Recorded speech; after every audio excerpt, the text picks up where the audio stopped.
እግዚአብሔር ሥራው ድንቅ ነው።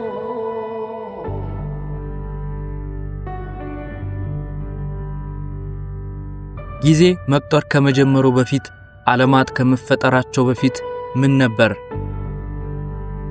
ዛሬ የምንኖርባት ድብቋ ምድርና ሰባቱ ሰማያት እንዴት ተፈጠሩ? ቤተክርስቲያናችን እንደምታስተምረን ሁሉን ቻይ የሆነው አምላካችን ዓለማትን የፈጠረው በ6 ቀናት ውስጥ ሲሆን ፍጥረቶቹ በየወገናቸው 22 ናቸው። ግን መቼና እንዴት ተፈጠሩ? ዛሬ በታሪክ እጅግ ምስጢራዊ የሆነውን የፍጥረታትን የመጀመሪያው ቀን በዕለተ እሁድ የተፈጠሩትን ፍጥረታት እናያለን። ጨለማው፣ አራቱ ባህሪያተ ሥጋ፣ ሰባቱ ሰማያትና የቅዱሳን መላእክትን አፈጣጠር እንቃኛለን። ከመጀመሪያው በዓለማተ ሰማይ ከተነሳው የመላእክት ክፍፍል አንስቶ ሳጥናኤል ክደት እስከፈጸመበት ቅጽበት ድረስ እናያለን። እስከ መጨረሻው ይከታተሉን፣ ምክንያቱም ይህ ታሪክ እርስዎ ዓለምን የሚመለከቱበትን መንገድ ሊቀይረው ይችላል። ቪዲዮን እስከ መጨረሻው ቢመለከቱ ምናየው ዓለም ሁሉ በአጋጣሚ የተገኘ እንዳልሆነ ይማሩበታል። ለዚህ ቻናል አዲስ የሆናችሁ ሰብስክራይብ በማድረግ ቤተሰብ ይሁኑ።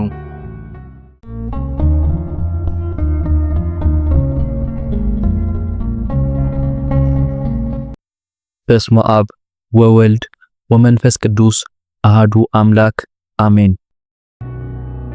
እግዚአብሔር በ6 ቀናት ውስጥ የፈጠራቸው ፍጥረታት በየወገናቸው ሲቆጠሩ 22 ሲሆኑ የተፈጠሩትን በ3 መንገድ ነው። የመጀመሪያው በአርምሞ ወይም በዝምታ ሲሆን በዚህ መንገድ የተፈጠሩት ፍጥረታት አራቱ ባህሪያተ ሥጋና ጨለማ፣ መላእክትና ሰማያት ናቸው። ሁለተኛው በነቢብ ወይም በመናገር ሲሆን በዚህ መንገድ የተፈጠሩት ብርሃን፣ ጠፈር፣ እንስሳት፣ እጽዋት ናቸው።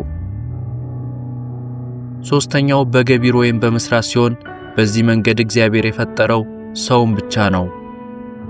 እግዚአብሔር በ6 ቀናት ውስጥ የፈጠራቸው ፍጥረታት በየወገናቸው ሲቆጠሩ 22 ሲሆኑ በዕለተ እሁድ የፈጠራቸው ፍጥረታት ደግሞ 8 ናቸው። ሐዋርያው ቅዱስ ጳውሎስ ዓለሞች በእግዚአብሔር ቃል እንደተፈጠሩ የሚታየውም ከማይታየው እንደሆነ እናምናለን በማለት እንደተናገረው እነዚህ ዓለሞች የተባሉት ዓለመ ምድርና ዓለመ ሰማይ ተብለው በሁለት ይከፈላሉ። በዕለተ እሁድ ከተፈጠሩ በዓለመ ምድር ውስጥ ከሚገኙ ፍጥረታት መካከል እግዚአብሔር በመጀመሪያ የፈጠረው ጨለማን ነው። እግዚአብሔር ጨለማን የፈጠረውም ካለመኖር ወደ መኖር አምጥቶ በአምላክነት ጥበቡ በማስገኘት ነው። ጨለማ ጊዜ መቆጠር የጀመረበት ነው። ሌሎቹ ፍጥረታት ሁሉ የተፈጠሩትም በዚሁ በጊዜ ቁጥር ውስጥ ነው። ጊዜ ከመፈጠሩ በፊት ስለነበረው ሁኔታ ለሰዎች የማወቅ ችሎታ አልተሰጣቸውም። ሰዎች እንዲያውቁትና እንዲመረምሩ የተፈቀደላቸው ከስነ ፍጥረት በኋላ ያለውን ብቻ ነው። ያንንም ቢሆን የቻሉትን ያህል ይሞክራሉ እንጂ ሁሉንም ተመራምረው አይደርሱበትም። በዕለተ እሁድ እግዚአብሔር ከፈጠራቸው ፍጥረታት መካከል ሁለተኛው ከአራቱ ባህሪያት አንዱ የሆነው መሬት ወይም ምድር ነው። በውስጡ ለሚገኙ ሁሉ መኖሪያ እንዲሆን የተፈጠረው መሬት ተፈጥሮ ካለመኖር ወደ መኖር ነው። መሬት ብትን አፈር ሲሆን ምድር የተባለችው ዛሬ እንደምናየው የጸና የሆነው ከውሃ ጋር ተዋህዶ በመጠንከሩ ነው። መሬት በአይን ይታያል፣ በእጅም ይጨበጣል። በውስጡ 3 ዋና ዋና ባህሪያት አሉት። እነሱም ደረቅነት፣ ግዙፍነትና ጥቁርነት ናቸው። በዕለተ እሁድ ከተፈጠሩ ፍጥረታት መካከል ሶስተኛው ውሃ ነው። ለፍጥረታት ሁሉ ሕይወት የሆነውና ከአራቱ ባህሪያተ ሥጋ አንዱ የሆነው ውሃ የተፈጠረው ካለመኖር ወደ መኖር ነው። ውሃ በምድር ለሚኖሩ ፍጥረታት ሁሉ ሕይወታቸው ነው። ውሃ ከእሳት በቀር በሁሉ ፍጥረታት ውስጥ አለ። ውሃ በአይን ይታያል፣ በእጅም ይዳሰሳል፣ ነገር ግን አይጨበጥም። በተፈጥሮ ባህሪው ውሃ እጅግ ረቂቅ ነው። በውስጡ 3 ባህሪያት አሉት። ቀዝቃዛነት፣ እርጥበትና ብርሃንነት ነው። በዕለተ እሁድ እግዚአብሔር ከፈጠራቸው ፍጥረታት መካከል አራተኛውና ከአራቱ ባህሪያት አንዱ የሆነው እሳት ነው። እሳት የተፈጠረው ካለመኖር ወደ መኖር ነው። እሳት በአይን ይታያል፣ ነገር ግን አይጨበጥም፣ አይዳሰስም፣ ከመሬትና ከውሃ ይረቃል። የእሳቱ ሦስቱ ባህሪያት ብርሃን፣ ሙቀትና ደረቅነት ናቸው። በዕለተ እሁድ እግዚአብሔር ከፈጠራቸው ፍጥረታት መካከል አምስተኛው ነፋስ ወይም አየር ነው። ከአራቱ ባህሪያት የመጨረሻ የሆነው ነፋስ በባህሪው ከመሬት ከውሃና ከእሳት ይረቃል። እንቅስቃሴው ይሰማል፣ ነገር ግን በአይን አይታይም፣ በእጅም አይዳሰስም።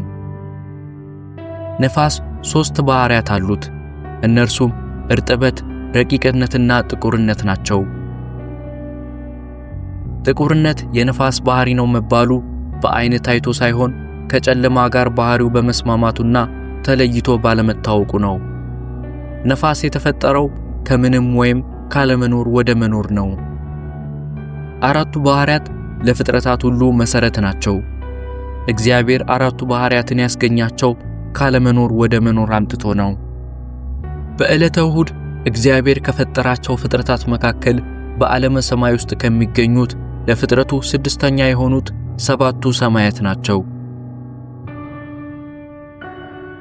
እግዚአብሔር ሰማያትን ከእሳት የማቃጠል ባህሪውን ትቶ ብርሃኑን ብቻ በመውሰድ ፈጠራቸው። ከ7ቱ ሰማያት የመጀመሪያው ጽርሐ አርያም ነው። ጽርሐ አርያም ለ7ቱ ሰማያት የመጨረሻ ክፍል ሲሆን በአሰፋፈር ከላይ ወደ ታች ሲቆጠር የመጀመሪያ ደረጃ ላይ ያለ ነው። ሁለተኛው ሰማይ ውዱድ ሲሆን ይህ ሰማይ በአራቱ ማዕዘን ቆመው ዙፋኑን ለተሸከሙት የሰው፣ የላም፣ የንስርና የአንበሳ ምስል ላላቸው ለ40ቱ እንስሳና ዘወትር ዙፋኑን የሚያጥኑ ለ24ቱ ካህናተ ሰማይ መኖሪያ ዓለማቸው ነው። አራተኛው የሰማይ ክፍል ኢየሩሳሌም ሰማያዊት ወይም መንግሥተ ሰማያት ሲሆን ይህ የሰማይ ክፍል በመጀመሪያ ሳጥናኤል የዛሬው ዲያብሎስ የነበረባት ጻድቃን ከምጽአት በኋላ የሚወርሷት ርስታቸው ናት። በዕለተ እሁድ እግዚአብሔር ከፈጠራቸው ሰማያት መካከል አምስተኛው የመላእክት መኖሪያ የሆነው ኢዮር ነው። እግዚአብሔር ቅዱሳን መላእክትን ከፈጠረ በኋላ በነገድ 100 በአለቃ 10 አድርጎ በ7ቱ ሰማያት ውስጥ አስፍሯቸዋል። በዚህም መሰረት ኢዮርን ላይና ታች አድርጎ በአራት ታላላቅ የመላእክት ከተሞች ከፍሏቸዋል። የመጀመሪያው ነገድ አጋስት ይባላሉ። አለቃቸው ሳጥናኤል ነበር። እርሱም የመላእክት ሁሉ ጸሎት ወደ እግዚአብሔር ያሳርግ ነበር። ከክብሩ ሲዋረድ ቅዱስ ሚካኤል በምትኩ ተሹሞበታል። ሁለተኛው ነገድ ኪሩቤል ይባላል። እነርሱም መንበረ ሥላሴን ይሸከማሉ። የቀሳውስት አምሳያ ናቸው። አለቆቻቸውም ገጸ ሰብና ገጸ አንበሳ ናቸው። በሦስተኛው ከተማ በኢዮር ያሉት ሱራፌል ይባላሉ። የዲያቆናት አምሳያ ናቸው። አለቆቻቸውም ገጸ ላምና ገጸ ንስር ናቸው። አራተኛው ከተማ በኢዮር ያሉት ኃይላት ይባላሉ። የእሳት ሰይፍ ይዘው በስሉስ ቅዱስ ፊት የሚቆሙ ናቸው። አለቃቸውም ቅዱስ ሚካኤል ነው። እግዚአብሔር ከፈጠራቸው ሰማያት መካከል 6ኛውና የመላእክት መኖሪያ የሆነው ራማ ነው። እግዚአብሔር በራማ ያሉትን መላእክት በ30 ነገድና በ3 አለቃ አድርጎ ከፍሏቸዋል። የመጀመሪያዎቹ አርባብ ይባላሉ። የእግዚአብሔርን መንበር በክንፎቻቸው ይሸፍናሉ። አለቃቸውም ቅዱስ ገብርኤል ነው። ሁለተኛው በራማ ከተማ ያሉት መናብርት ይባላሉ። ለእግዚአብሔር እጅግ ቅርብ የሆኑ ናቸው። መናብርት የሰውን ችግር ለእግዚአብሔር ያቀርባሉ። አለቃቸውም ቅዱስ ሩፋኤል ነው። እግዚአብሔር ለመላእክት መኖሪያ ከፈጠራቸው ሰማያት መካከል 7ኛው ኤረር ነው። እግዚአብሔር በኤረር ያሉትን መላእክት በ30 ነገድና በ3 አለቃ አድርጎ ከፍሏቸዋል። የመጀመሪያዎቹ መኳንንት ይባላሉ። የሥላሴ የእሳት ባለቀስት ናቸው። የሰው ልጅ ልዩ ጠባቂዎች ናቸው። በዕለተ ምጽአት የሰውን ሁሉ አጽም ሰብስበው ለትንሣኤ ዘጉባኤ ያበቃሉ። አለቃቸው ቅዱስ ሰዳካኤል ነው። ሁለተኛዎቹ ሊቃናት ይባላሉ። የሥላሴ የእሳት ፈረሶች ናቸው። በእሳት ፈረስ ይመሰላሉ። እነዚህም 24ቱ ካህናተ ሰማይ ሲሆኑ አለቃቸው ቅዱስ ሰላታይል ነው። በኤረር ከተማ የሰፈሩት ሦስተኛዎቹ መላእክት ይባላሉ። ፍጥረታቱን ሁሉ የሚጠብቁ ናቸው። አለቃቸው ቅዱስ አናንኤል ነው።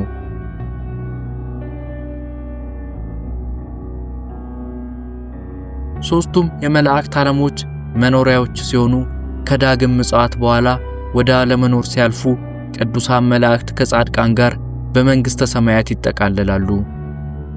ከሰባቱ ሰማያት ቀጥሎ ያለውና ምጽአት የሚባለው የሰባቱ ሰማያት መሠረት ነው። በዕለተ እሁድ ከተፈጠሩ አስደናቂና ረቂቅ ከሆኑ ፍጥረታት መካከል ሰባተኛዎቹ ቅዱሳን መላእክት ናቸው። መልአክ የሚለው ቃል አለቃ ሆነ ከሚለው የግዕዝ ቃል የተገኘ ሲሆን ይህም ቃል ቅዱሳን መላእክት እግዚአብሔርን እያመሰገኑ ክብሩን ወርሰው ለመኖር የተመረጡና የተሾሙ መሆናቸውን ይገልጻል። በሌላ በኩል ላከ ካለው ግስ የተገኘ ሲሆን መላእክት የእግዚአብሔር መልእክተኞች መሆናቸውን ያስረዳል።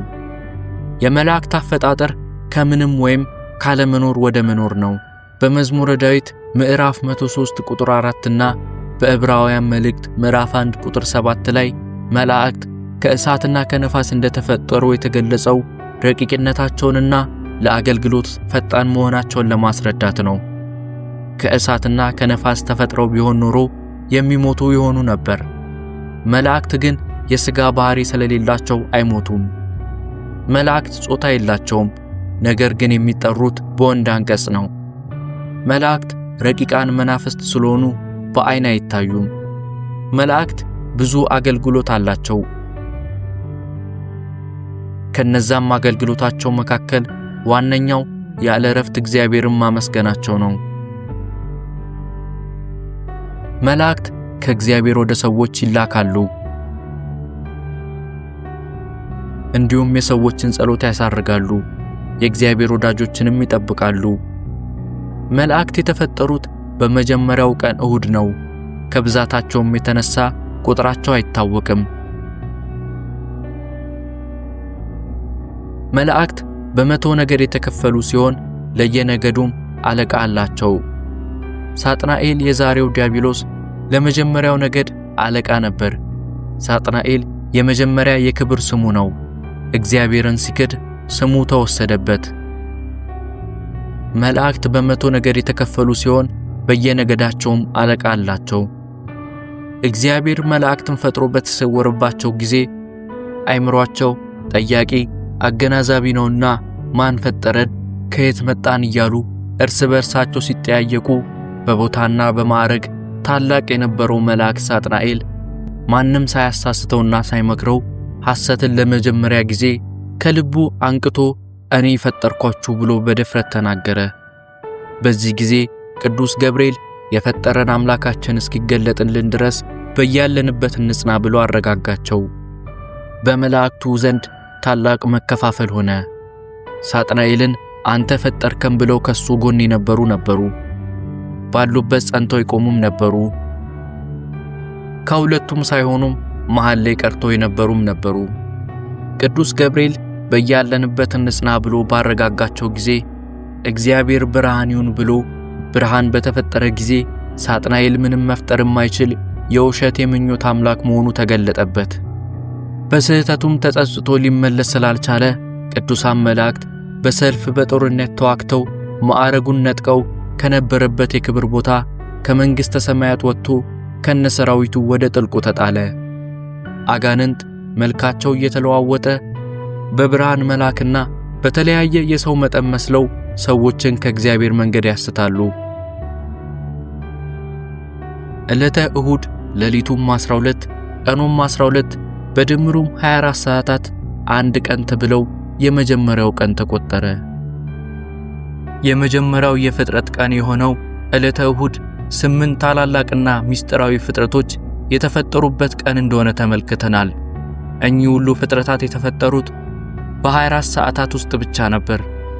በሚቀጥለው ቪዲዮ በዕለተ ሰኞ እግዚአብሔር የፈጠረውን አንድ ብቻ ፍጥረትና የፈጠረበትን ጥበብ እንመለከታለን።